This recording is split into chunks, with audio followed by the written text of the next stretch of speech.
ഷാരോന്റെ Shalom അല്ലേ? ഷാലോമിൻ്റെ പ്രായമുള്ള ഒരു ചെറുക്കൻ എഴുന്നേറ്റ് വന്നിട്ട് പറഞ്ഞു, മാം, കഴിഞ്ഞ ക്രിസ്മസിന് എനിക്കൊരു ഇലക്ട്രിക് മെഗാഫോൺ ഗിഫ്റ്റായിട്ട് കിട്ടി. ഞാനത് തന്നാൽ തിരിച്ചു പോകുമ്പം can you give it to that young man in India? അപ്പോൾ ഈ മദാമ പറഞ്ഞു, ഡെഫിനറ്റ്ലി ഗിവ് മീ ദാറ്റ്. ഈ മദാമ അതും പിടിച്ചു. പുള്ളിക്കാരത്തി ആ പ്രാവശ്യം കേരളത്തിലോട്ട് പോലും അല്ല വന്നു. പുള്ളിക്കാരത്തി കൽക്കട്ടയ്ക്ക് വന്നു. കൽക്കട്ട എന്നൊരു കാർഡ്ബോർഡ് ബോക്സിനകത്ത് ഈ മെഗാഫോൺ ഇട്ടിട്ട് track society, good news track society എന്നതിൻ്റെ പേര്, അവിടുത്തെ അഡ്രസ്സിലോട്ട് അയച്ചു കൊടുത്തു. അത് അവിടെ വന്നിരുന്നു. ഡാഡി കുറച്ച് ദിവസം കഴിഞ്ഞ് ട്രാക്ടർ എടുക്കാൻ പോയി. ട്രാക്ടർ എടുക്കാൻ പോയപ്പോൾ അവിടുത്തെ സാറ് പറഞ്ഞു, തമ്പി നിനക്കൊരു പാഴ്സൽ വന്നിട്ട് പറയാം. ഡാഡി പറഞ്ഞ്, പാഴ്സൽ എനിക്കാരാ പാഴ്സൽ അയക്കുന്നത്? എനിക്ക് എഴുത്തയക്കാൻ പോലും ആരുമില്ല. എഴുത്തയക്കാൻ പോലും എനിക്ക് ആരുമില്ല. എനിക്കാരാ പാഴ്സൽ അയക്കുന്നത്? അല്ല, നിന്റെ പേരിലാണ് വന്നിരിക്കുന്നത്. ഡാഡി നോക്കിയപ്പോൾ ശരിയാണ്, തമ്പി എന്നുള്ള പേരിലാണ് പാഴ്സൽ വന്നിരിക്കുന്നത്. തുറന്നു നോക്കിയപ്പം ബാറ്ററി ഓപ്പറേറ്റഡ് ഒരു electric megaphone. Hallelujah, price the Lord. അതുകൊണ്ട് എൻ്റെ അപ്പൻ്റെ അടുത്ത് പോയിട്ട് എനിക്ക് അതുണ്ടായിരുന്നെങ്കിൽ സുവിശേഷം പ്രസംഗിക്കായിരുന്നു, ഇതുണ്ടായിരുന്നെങ്കിൽ സുവിശേഷം പ്രസംഗിക്കാമെന്നും ആരും പറയത്തില്ല. കാരണം ഡാഡി പറയും, ഞാൻ ആദ്യം എൻ്റെ കൈ ഇങ്ങനെ കൂട്ടിപ്പിടിച്ചാൽ പ്രസംഗം തുടങ്ങിയത്. അത് കഴിഞ്ഞപ്പോൾ എനിക്കൊരു ഐഡിയ കിട്ടി, കോളാമ്പി. ഹല്ലേലൂയ, എൻ്റെ അമ്മയുടെ മണ്ടൻ്റെ പാട്ട് നിവർത്തി കോളാമ്പിയാക്കി. അതിനകത്ത് ഞാൻ വിശ്വസ്തനായിരുന്നപ്പോൾ കർത്താവ് എനിക്ക് മെഗാഫോൺ തന്നു. അതുകൊണ്ട് മരിക്കുന്നതിനും വരെ മെഗാഫോൺ ഭയങ്കര ഇഷ്ടമായിരുന്നു. ആയിരക്കണക്കിന് മെഗാഫോൺ പുള്ളി ആളുകൾക്ക് സൗണ്ട് സിസ്റ്റം എല്ലാം പിടിച്ചു കൊടുത്തിട്ടുണ്ട്. അന്ന് പുള്ളി അറിയാവുന്ന ആൾക്കാർ പറയും, കിടന്നുറങ്ങുമ്പോഴും പുള്ളി മെഗാഫോൺ സൈഡിലാണ്.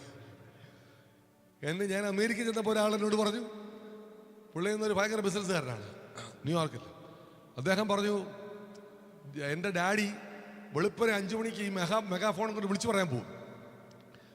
പറയാൻ പോകുമ്പോൾ ഈ പിള്ളേർക്ക് 10-12 വയസ്സുള്ള പിള്ളേർക്കൊക്കെ ഇതിനകത്തോടെ ഹലോ പറയാൻ ഭയങ്കര ഇഷ്ടമാണ്.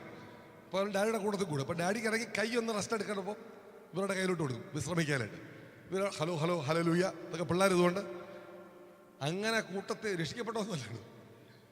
അങ്ങനെ കൂട്ടത്തിൽ ഹലോ പറഞ്ഞവരെല്ലാം രക്ഷിക്കപ്പെട്ടു. ഹല്ലേലൂയ.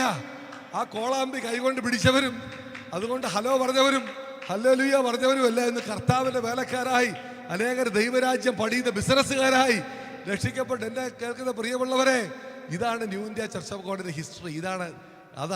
ഇവിടെ കൊണ്ട് തീർന്നിട്ടില്ല. ആ ഹിസ്റ്ററി മേക്കേഴ്സാണ് നമ്മൾ. ഈ ഹിസ്റ്ററി നമ്മൾ മുമ്പോട്ട് കൊണ്ടുപോവാണ്. Hallelujah. We are taking this legacy forward in Jesus name. അതുകൊണ്ട് പ്രസ്ഥാനമല്ല നമുക്ക് വരുന്നത്, നമുക്ക് മിഷനാണ് വരുന്നത്, നമുക്ക് ആത്മാക്കളാണ് വരുന്നത്. ഹല്ലേലൂയ. സഭകളെ സ്ഥാപിക്കുന്ന എന്തിനാണ്? ആത്മാക്കൾ രക്ഷിക്കപ്പെടാനാണ്. അത് ഇന്ന ജാതിക്കാരെന്നോ മതക്കാരെന്നോ നിറക്കാരെന്നോ ഒന്നുമില്ല, എല്ലാവരെയും നമുക്ക് വേണം. ഹല്ലേലൂയ. കർത്താവ് നമ്മളെ ഇവിടെ കൊണ്ടുവന്നെങ്കിൽ നമുക്ക് എത്ര വലിയ അവസരമാണ് കർത്താവ് തന്നിരിക്കുന്നത്. ഹല്ലേലൂയ. അന്ന് അനേക ethnic minorities, price the Lord, അവർക്കെല്ലാവർക്കും നമുക്കൊരു കോമൺ ഫാക്ടറുണ്ട്. നമ്മൾ ആരും ഇവിടുത്തുകാരല്ല, മറ്റ് രാജ്യങ്ങളിൽ നിന്ന് വന്നവരാണ്. That common factor we will use and we will reach out to many nations and impact the nations in Jesus name. Hallelujah. അത് വിശ്വസിക്കുന്ന എത്ര പേരുണ്ട്? കരങ്ങൾ ഉയർത്തി ശബ്ദമായിട്ട് ഹല്ലേലൂയ പറഞ്ഞാട്ടെ. ഹല്ലേലൂയ. നമ്മൾ ആ ദർശനത്തിന്റെ ഫുൾഫിൽമെന്റ് നമ്മൾ കാണാൻ പോവുകയാണ്. Price the Lord. നമുക്ക് പെട്ടെന്നൊരു വാക്യം വായിക്കാം. എഫെസ്യ ലേഖനം 1-ാം അധ്യായം. നമുക്ക് എല്ലാവർക്കും അറിയാവുന്ന ഭേദഭാഗമാണ് 17-ാം വാക്യം. എഫീഷ്യൻസ് 1:17. നമ്മൾ വേഗത്തിൽ കർത്താവിൻ്റെ ഏൽപ്പിച്ചൊരു ദൂത് നിങ്ങളോട് പറഞ്ഞ് പ്രാർത്ഥിച്ച് നമുക്ക് കർത്താവിൻ്റെ മേശയിലേക്ക് നമുക്ക് പോകാം. ആ ആ ആ ആമേൻ. ആ ആ ആ ആ ആ ആ ആമേൻ. അവിടെ പറഞ്ഞിരിക്കുന്ന പൗലോസ് പറഞ്ഞ ആ വാക്യത്തിൻ്റെ ഒരു കീ ഞാൻ പറഞ്ഞിട്ടാ നമുക്ക് പ്രാർത്ഥിക്കാം. നിങ്ങളുടെ ഹൃദയ ദൃഷ്ടി പ്രകാശിക്കാനായിട്ടാണ് പ്രാർത്ഥിക്കുന്നത്. Praise the lord. ആ ഹൃദയദൃഷ്ടി പ്രകാശിക്കണമെന്നുണ്ടെങ്കിൽ ജ്ഞാനത്തിൻ്റെയും വെളിപ്പാടിൻ്റെയും ആത്മാവ് വേണം. Hallelujah. So you are a spirit, you have a mind, you live in a body. Okay, നമ്മളാരാണ്? നമ്മൾ സ്പിരിറ്റാണ്.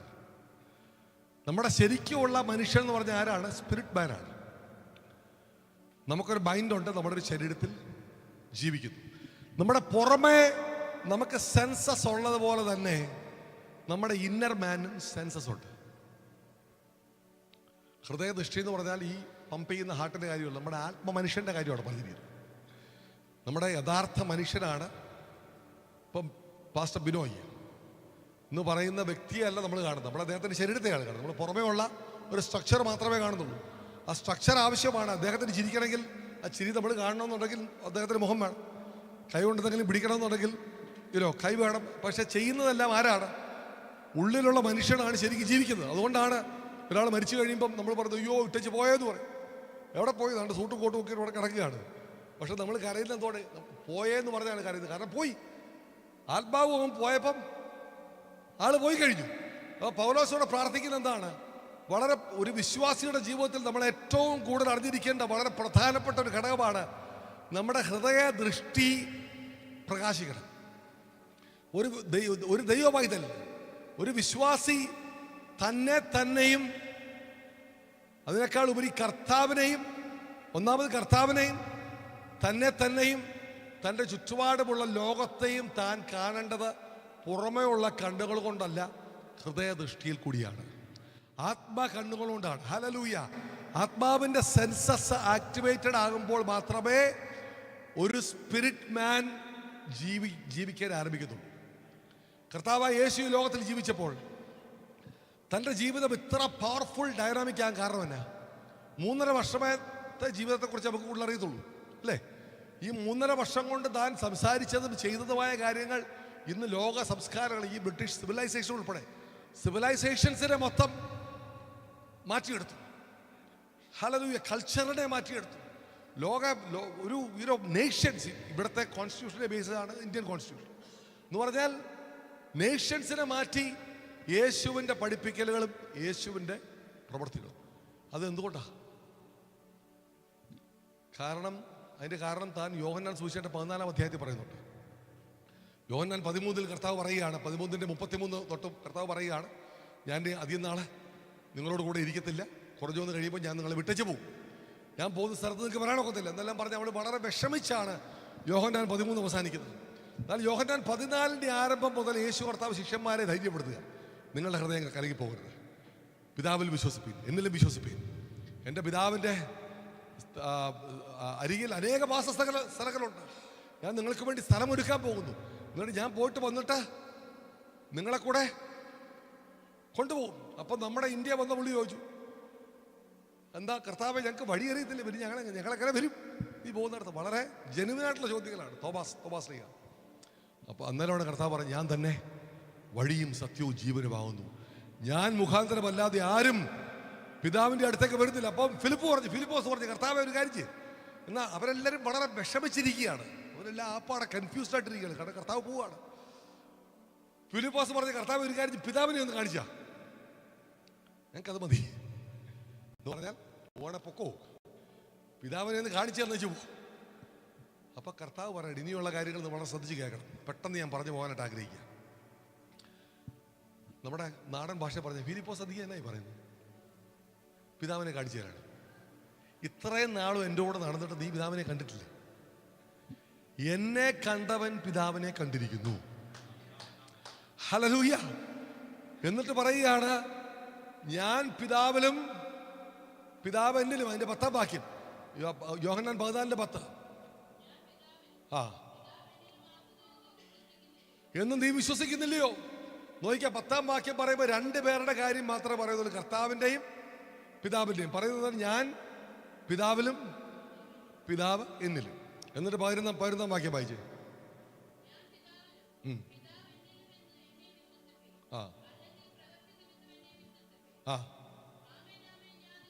മതി അല്ലെങ്കിൽ അതുകൂടെ വായിച്ചു.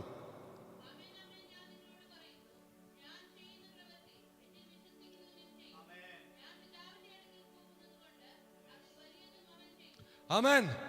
ഇവിടെ കർത്താവ് വളരെ വിലപ്പെട്ട ഒരു സംഭവം പഠിപ്പിക്കുകയാണ്. കർത്താവ് പറയാൻ, ഞാൻ പിതാവിലും പിതാവ് എന്നിലും. നിങ്ങൾക്ക് വിശ്വാസമില്ലെന്നൊക്കെ എൻ്റെ പ്രവൃത്തി കണ്ട് വിശ്വസിക്കും. നിങ്ങൾ നോക്കിക്കേ, യേശുവിൻ്റെ പ്രവൃത്തി എന്ന് പറഞ്ഞത് എന്താണ്? കാനായിലെ കല്യാണത്തിന് വെള്ളം വീഞ്ഞാക്കി. ആരാ വെള്ളം വീഞ്ഞാക്കിയത്? യേശുവാണ്. രോഗിയെ സൗഖ്യമാക്കിയത് ആരാണ്? യേശുവാണ്. ലാസറുടെ ഉയർപ്പിച്ചത് ആരാണ്? യേശുവാണ്. പക്ഷപാതക്കാരനെ ഉയർപ്പിച്ചത് ആരാണ്? യേശുവാണ്. പുറമെ നോക്കാം യേശുവാണ്. ഈ ഗിരിപ്രഭാഷണം നടത്തിയ ആരാണ്? യേശുവാണ്. എന്നാൽ കർത്താവ് അവിടെ പറയുകയാണ്, എനിക്ക് തോന്നുന്നു 9-ാം വാക്യത്തിലാണെന്ന് തോന്നുന്നു, എൻ്റെ പിതാവ് എൻ്റെ ഉള്ളിൽ വസിച്ച് തൻ്റെ പ്രവൃത്തി ചെയ്യുന്നു. അതെവിടെ? അത് വായിച്ചേ.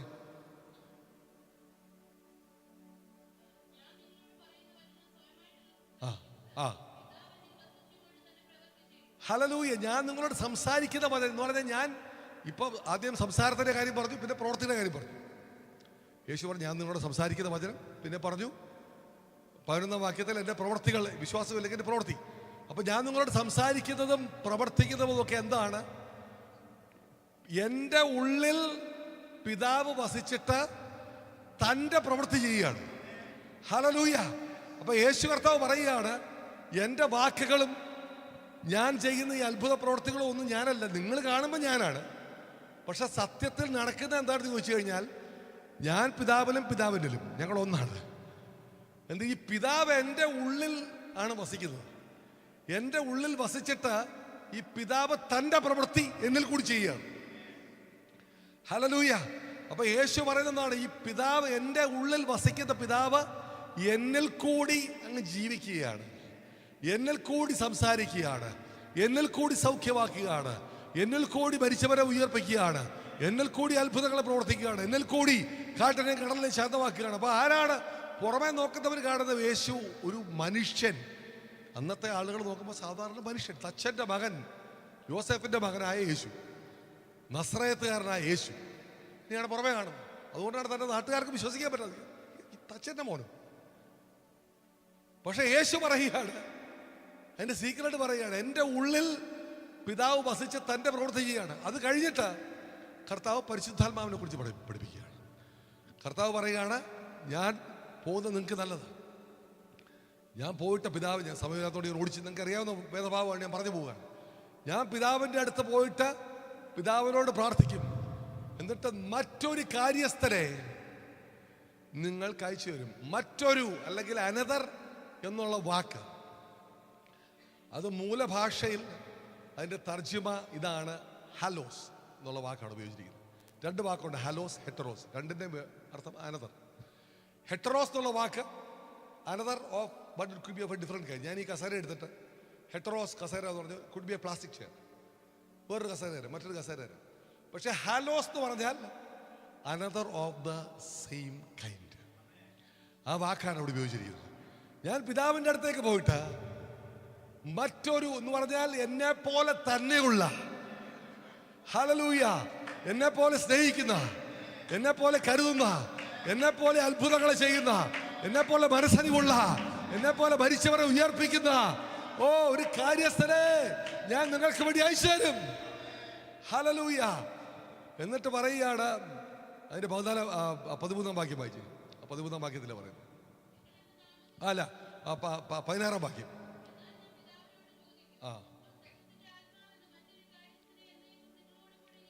എന്നേക്കും. എന്നേക്കും. എന്നേക്കും എന്ന് പറഞ്ഞാൽ അതിന്റെ അർത്ഥം എന്നാ? എന്നേക്കും, ഫോറെവർ. ഒരിക്കലും നിന്നെ വിട്ടുപോകത്തില്ല. ഒരിക്കലും വീട്ടിൽ നീ പൊക്കോന്ന്, ഞാൻ വീട്ടിൽ ഇരിക്കാന്ന് പറഞ്ഞിരിക്കത്തില്ല. നീ പോകുന്നിടത്തൊക്കെ കൂടെ വരുന്നവന്. ഹല്ലേലൂയ. എന്നേക്കും നിങ്ങളോട് കൂടെ ഇരിക്കേണ്ടതിന് നിങ്ങൾക്ക് തരും.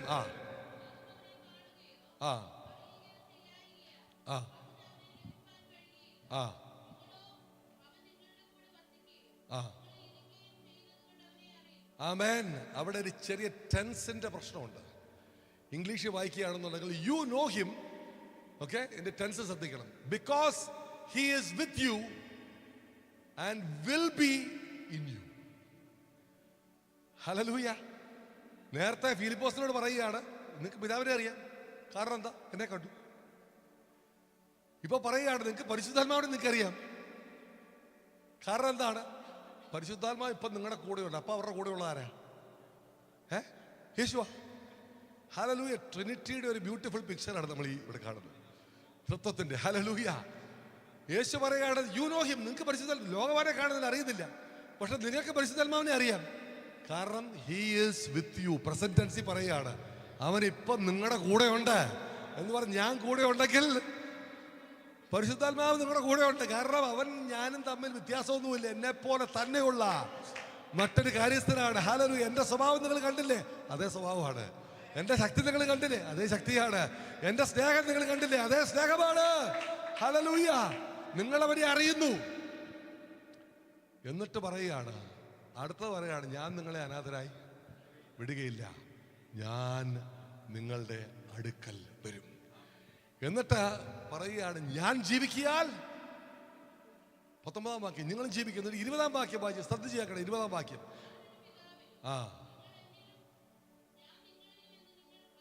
ഹല്ലേലൂയ. നേരത്തെ 10-ാം വാക്യത്തിൽ പറഞ്ഞു ഞാൻ പിതാവിലും പിതാവിലും. എന്നിട്ട് പരിശുദ്ധാത്മാവ് ഉള്ളിൽ വന്ന് വസിക്കുന്ന കാര്യം പറഞ്ഞിട്ട് ശ്രദ്ധിച്ച് കേൾക്കണം കേട്ടോ. നമ്മൾ എഫേസ്യ ലേഖനത്തോട് തിരിച്ചു വരാം. പരിശുദ്ധാത്മാവ് വന്ന് ഉള്ളിൽ വസിച്ചു കഴിയുമ്പോൾ, അന്നാളിൽ എന്ന് പറഞ്ഞ എന്നാളിലാണ്? പരിശുദ്ധാത്മാവ് വന്ന് ഉള്ളിൽ വസിച്ചു കഴിയുന്ന നാളിൽ, അന്നാളിൽ നിങ്ങൾ എന്തറിയും? ഞാൻ എൻ്റെ പിതാവിലും നിങ്ങൾ എന്നിലും ഞാൻ നിങ്ങളിലും. ഹല്ലേലൂയ.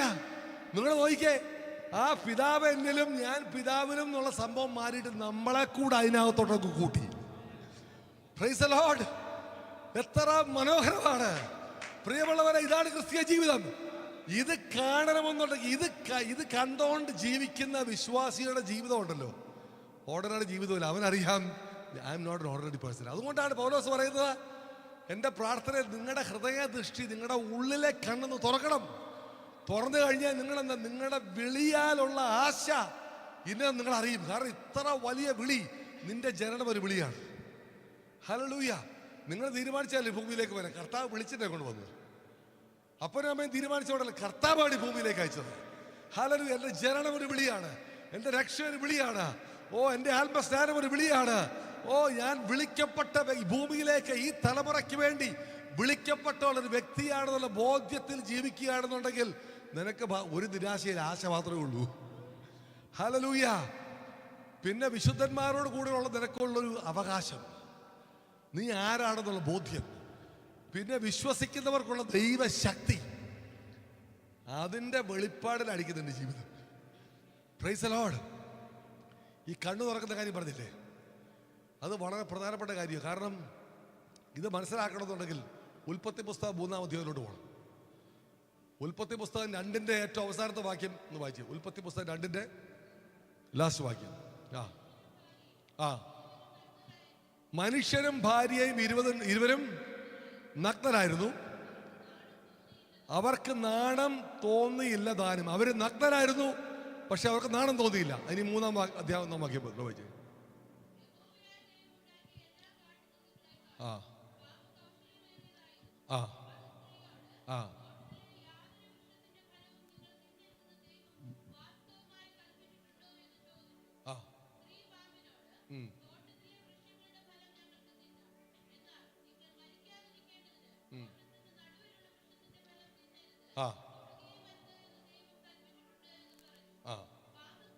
ആ ആ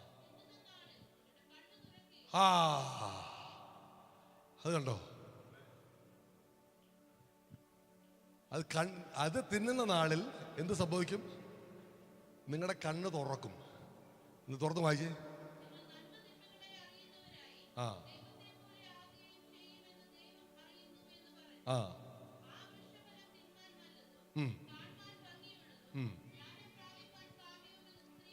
ആ ആ ആ ആ ആമേൻ. അവിടെ നിർത്തിക്കോ, സമയമില്ലാത്തതുകൊണ്ട് നിങ്ങൾ വീട്ടിൽ പോയിട്ട് ധ്യാനിക്കണം. അവിടെ എന്താ, ഇരുവരുടെയും കണ്ണ്, അത്ര നാൾ അവർ കണ്ണടച്ചുകൊണ്ടാണ് ജീവിച്ചത്. അവരുടെ കണ്ണ് ശരിക്കുമുള്ള ഉൾക്കണ്ണുകൾ തുറന്ന് ആണ് അവർ അന്ന് വരെ ജീവിച്ചുകൊണ്ടിരുന്നത്. ഹല്ലേലൂയ. ഹൃദയദൃഷ്ടി പ്രകാശിച്ചാണ് അന്ന് വരെ ജീവിച്ചുകൊണ്ടിരുന്നത്. എന്നാൽ ദൈവത്തോടുള്ള അനുസരണക്കേട് കാണിച്ചപ്പോൾ എന്ത് സംഭവിച്ചു? ജഡത്തിന്റെ കണ്ണ് തുറന്നു. ഹല്ലേലൂയ. കർത്താവ് അടച്ചിട്ടിരുന്ന ഒരു കണ്ണൊക്കെ തുറന്നു. അത് തുറന്നു കഴിഞ്ഞപ്പോൾ എന്ത് സംഭവിച്ചു? അവർ നഗ്നരാണെന്ന് അവരറിഞ്ഞു. കർത്താവ് നിന്നെ തന്നെ കാണാൻ നിന്നോട് കൽപ്പിച്ചിട്ടില്ലാത്ത കാര്യങ്ങൾ കാണാൻ തുടങ്ങിയതെന്നാണ്. അനുസരണക്കേട്, ആദാമിൻ്റെ പാപം, ഹൗവയുടെ ആദാമിൻ്റെ പാപനിമിത്തം ഓടിച്ച് പറഞ്ഞു പോവുകയാണ്. കാരണം എഫെസ്യ ലേഖനം 1-ാം അധ്യായം മനസ്സിലാക്കണമെങ്കിൽ ഇത് മനസ്സിലാക്കണം. അവരുടെ കണ്ണു തുറന്നപ്പോൾ ഇത് ചെയ്യുന്ന they understood, they saw that they were naked and they were ashamed. അല്ലേ? അവർക്ക് അന്ന് വരെ ലജ്ജയില്ലായിരുന്നു. ഇപ്പോൾ ഷെയിം വന്നപ്പോൾ എന്ത് ചെയ്ത്? ഫിയർ വന്നു. എന്നിട്ട് എന്ത് ചെയ്തു? അവരെ വസ്ത്രമുണ്ടാക്കി, ഇല കൊണ്ട് വസ്ത്രം ഉണ്ടാക്കി മൂടി. ദൈവം അവരെ കാണാൻ വന്നപ്പോൾ അവർ കർത്താവിൽ നിന്ന് ഒളിച്ചിരിക്കുകയാണ്. കർത്താവ് ആദാമിനെ വിളിച്ചു. എന്നിട്ട് ചോദിച്ചെന്നാ, നീ നഗ്നനാണെന്ന് ആദാം പറഞ്ഞു. കർത്താവെ, ഞങ്ങൾ പാത്തിരിക്കും നഗ്നനാണെന്ന് അറിഞ്ഞുകൊണ്ട് കർത്താവ് ചോദിച്ച കാര്യമുണ്ട്. നീ നഗ്നനാണെന്ന് നിന്നോട് ആര് പറഞ്ഞു? Who told you that you were naked? Hallelujah. എന്നെ കേൾക്കുന്ന പ്രിയമുള്ളവരെ, ലോകത്തിലുള്ള സകല പ്രശ്നങ്ങളുടെയും കാരണം ഈ പുറമേയുള്ള കണ്ണുകൊണ്ട് കാണുന്നതുകൊണ്ടുള്ള പ്രശ്നം മാത്രമേ ഉള്ളൂ. ഹല്ലേലൂയ. എന്നാൽ കർത്താവിൻ്റെ പദ്ധതി എന്താണ്? യേശു ഭൂമിയിൽ വന്നു. യേശു കർത്താവ് ഈ ലോകത്തിൽ ജീവിച്ചത് ഉൾക്കണ്ണ് പ്രകാശിച്ചുകൊണ്ട് ആണ് ജീവിച്ചത്. ഉൾക്കണ്ണുകൊണ്ടാണ് കണ്ടത്.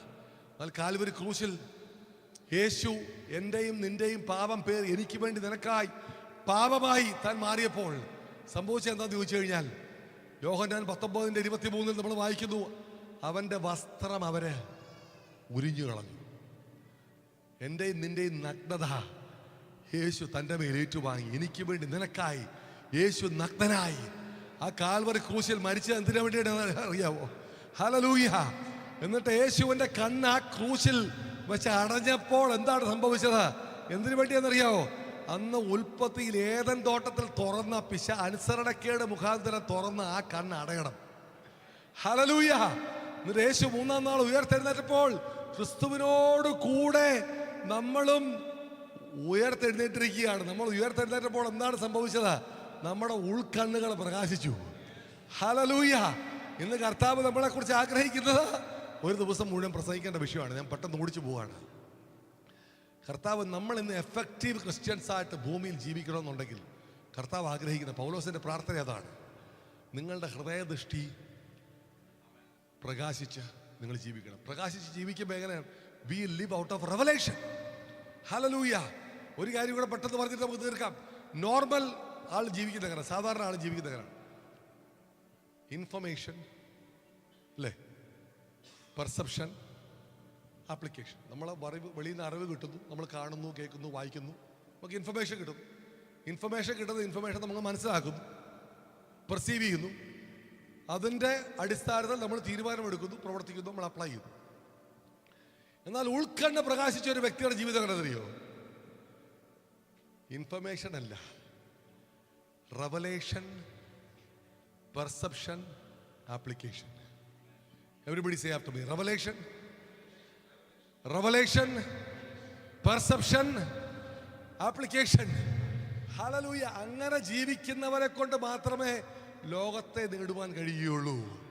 അങ്ങനെ ജീവിക്കുന്നവരെ കൊണ്ട് മാത്രമേ വ്യത്യാസം. കാരണം റെവലേഷൻ ജീവിക്കുമ്പം കർത്താവിനെ കാണുമ്പോൾ ഞാൻ അങ്ങോട്ടല്ല ഓടുന്നത്, ഓടി മാറുകയല്ല, കർത്താവിലേക്ക് ഞാൻ ഓടും. ഹല്ലേലൂയ. കാരണം ഞാൻ കാണുന്നത്, ഞാൻ ക്രിസ്തുവിലാണ് എന്നെ കാണുന്നത്. ഞാൻ എവിടെയാണ്? യേശു എന്നാ പറഞ്ഞേ? ഞാൻ പിതാവിലും നിങ്ങൾ. ഉൾക്കണ്ണ് പ്രകാശിക്കുമ്പോൾ നമുക്ക് മനസ്സിലാകുന്നതാണ് നമ്മൾ എവിടെയാണ്. ഞാൻ എവിടെയാ? ക്രിസ്തുവിൽ മറഞ്ഞിരിക്കുകയാണ്. എന്നെ മൂടിയിരിക്കുന്ന എന്താണ്? ക്രിസ്തുവിന്റെ നീതിയുടെ വസ്ത്രം കൊണ്ട് എന്നെ മൂടിയിരിക്കുകയാണ്. ഹല്ലേലൂയ. കർത്താവിന്റെ മഹത്വം കൊണ്ട് എന്നെ പൊതിഞ്ഞിരിക്കുകയാണ്. ഹല്ലേലൂയ. എന്നെ പിശാച് കുറ്റം വിധിക്കാൻ വരുമ്പോൾ ഞാൻ കുറ്റക്കാരനായിട്ടല്ല, ഞാൻ യേശുവിൽ മറഞ്ഞിരിക്കുന്ന ഒരു വ്യക്തിയാണ്. ഹല്ലേലൂയ. അങ്ങനെ കാണുന്ന വ്യക്തിക്ക് ഭയങ്കര പ്രാഗൽഭ്യമായിരിക്കും. നമ്മൾ കർത്താവിനെ അങ്ങോട്ട് ഓടുകയല്ല, കർത്താവിലേക്ക് നമ്മൾ ഓടുകയായിരിക്കും. യേശുവിലേക്ക് ഓടുന്ന വ്യക്തിയായിരിക്കും. അങ്ങനെ ജീവിക്കുന്ന വ്യക്തി ലോകത്തിൽ ഒരു പ്രതിസന്ധിയുടെ മുമ്പിൽ തളരുകയില്ല, തകരുകയില്ല, പതറുകയില്ല, പിന്തിരികയില്ല, പുറകോട്ടോടുകയില്ല. ഏതിനെയും അതിജീവിക്കാനുള്ള കരുത്ത് നമുക്കുണ്ട്. കാരണം എനിക്കറിയാം, ക്രിസ്തു എന്നിലും ഞാൻ ക്രിസ്തുവിലുമാണ്. ഹല്ലേലൂയ. എൻ്റെ ഉള്ളിൽ വസിക്കുന്ന പരിശുദ്ധാത്മാവ് ഒരു നാളും എന്നെ വിട്ട് പോകാത്തവൻ, ലോകാവസാനത്തോളം എല്ലാ നാളും എന്നോട് കൂടെ ഇരിക്കുന്നവനാണെന്നുള്ള ബോധ്യത്തിൽ ജീവിക്കുവാൻ നമുക്ക് കഴിയും. നമുക്ക് ആ വാക്യത്തിലേക്ക് മടങ്ങി വരാം. പൗലോസ് പറഞ്ഞെന്നാണ്, എൻ്റെ പ്രാർത്ഥന ഇതാണ്, നിങ്ങളുടെ ഉൾ കണ്ണുകൾ പ്രകാശിക്കണം. നമുക്ക് എല്ലാവർക്കും കൂടുതൽ വിഷയം എഴുന്നേറ്റ് നിൽക്കാം. നമ്മുടെ പ്രാർത്ഥന ഏതായിരിക്കട്ടെ?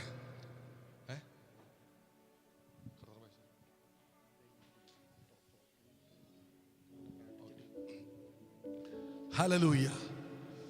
We're going to pray right now that the eyes of our heart will be open. കർത്താവ് ഇവിടെ നിന്ന് മടങ്ങി പോകുമ്പോൾ ഇന്ന് മുതൽ ഹല്ലേലൂയ, ഇന്ന് വരെ ഞാൻ കണ്ടിരുന്ന എൻ്റെ കഴിവുകേടും എൻ്റെ അയോഗ്യതകളും എനിക്ക് ലജ്ജ കൊണ്ടുവരുന്ന കാര്യങ്ങൾ, എൻ്റെ കുറ്റങ്ങളും എൻ്റെ കുറവുകളും എൻ്റെ വീഴ്ചകളും എൻ്റെ പരാജയങ്ങളും മാത്രമേ എനിക്ക് കാണാൻ കഴിഞ്ഞിരുന്നുള്ളൂ. എന്നാൽ ഇന്ന് കർത്താവ് നിന്നോട് പറയാനായിട്ട് ആഗ്രഹിക്കും, നിന്റെ കുറവുകളും നിന്റെ പരാജയങ്ങളും നിന്റെ പാപവും നിന്റെ ദോഷവും എല്ലാം എൻ്റെ മേൽ ഞാൻ ഏറ്റെടുത്ത് കഴിഞ്ഞു. നിന്റെ നഗ്നതയെല്ലാം ഞാൻ ഏറ്റെടുത്ത് കഴിഞ്ഞു. നിനക്കിന്ന് എൻ്റെ നീതി ഞാൻ തന്നിരിക്കുകയാണ്. ഹല്ലേലൂയ. എൻ്റെ തേജസ് നിനക്ക് തന്നിരിക്കുകയാണ്. എൻ്റെ മഹത്വത്തിൽ നിന്നെ പൊതിഞ്ഞിരിക്കുകയാണ്. നിന്റെ ഉൾക്കണ്ണ് നീ പ്രകാശിച്ചു കഴിയുമ്പോൾ, ഉൾക്കണ്ണുകളോട് നീ കാണാൻ ആരംഭിക്കുമ്പോൾ, നീ കാണുന്നത് മറ്റൊന്നുമല്ല, നീ എന്നെയാണ് കാണുന്നത്. നീ എന്നിൽ പൊതിഞ്ഞിരിക്കുന്ന നിന്നെയാണ് കാണുന്നത്. ഹല്ലേലൂയ. കർത്താവേ, ഞങ്ങളെ സ്നേഹിക്കുന്ന ഞങ്ങളുടെ നല്ല കർത്താവേ, ഇവിടെ ആയിരിക്കുന്ന ഓരോ അവിടുത്തെ വിലപ്പെട്ട മക്കളെ അവിടുത്തെ കരങ്ങളിലേക്ക് ഏൽപ്പിക്കുന്നു. കർത്താവേ, പൗലോസ് ഞങ്ങൾക്ക് വേണ്ടി പ്രാർത്ഥിച്ച പ്രാർത്ഥന ഇന്ന് ഞങ്ങളുടെ ജീവിതങ്ങളിൽ അന്വർത്ഥമാകട്ടെ. കർത്താവേ, ഇവിടെ നിന്ന് മടങ്ങി പോകുമ്പോൾ ഉൾക്കണ്ണ് പ്രകാശിച്ചവരായി, ഹൃദയദൃഷ്ടി പ്രകാശിച്ചവരായി, കർത്താവേ, ജ്ഞാനത്തിന്റെ വെളിപ്പാടിന്റെ ആത്മാവ് പ്രാപിച്ച അതിൽ ജീവിക്കുന്ന വ്യക്തികളായി മടങ്ങിപ്പോകുവാൻ കർത്താവേ ഞങ്ങളുടെ കണ്ണുകളെ പ്രകാശിപ്പിക്കണമേ എന്ന് ഞാൻ ഓരോരുത്തർക്കും വേണ്ടി പ്രാർത്ഥിക്കുന്നു. കർത്താവേ, ഞങ്ങൾ ഈ ജോലിയിലേക്ക് കടന്നു പോകുമ്പോൾ രോഗികൾ ഞങ്ങളെ കൂടി സൗഖ്യമാകുവാൻ, പാപികൾ മാനസാന്തരപ്പെടുവാൻ, കർത്താവെ തകർന്നിരിക്കുന്നവർ പണിയപ്പെടുവാൻ, ഹല്ലേലൂയ, ഓരോരുത്തരെയും ഇവിടെ ആയിരിക്കുന്ന ഓരോരുത്തരെയും കർത്താവിന്റെ കരങ്ങളെടുത്ത് ഉപയോഗിക്കണമെന്ന് ഞങ്ങൾ പ്രാർത്ഥിക്കുന്നു. അവിടെ ഞങ്ങളുടെ പ്രാർത്ഥനയുടെ സ്തോത്രം, സകല മഹത്വം ഞങ്ങൾ അംഗീകരിപ്പിക്കുന്നു. എല്ലാം ഞങ്ങൾക്ക് വേണ്ടി ജീവനെ തന്ന യേശു രക്ഷകന്റെ ധന്യമായ നാമത്തിൽ പ്രാർത്ഥിക്കുന്നു. കേൾക്കണം നല്ല പിതാവേ. ആമേൻ. ആമേൻ. നമുക്ക് എല്ലാവർക്കും കൂടുതൽ വിശ്വസിക്കാം. തുടർന്നുള്ള ശുശ്രൂഷ കർത്താവിന്റെ ദാസൻ ബിനോയി ഏൽപ്പിക്കുന്നു. Price the Lord. ദൈവത്തിന്റെ ധന്യ തിരുനാമത്തിന് മഹത്വം ഉണ്ടാകട്ടെ. കർത്താവ്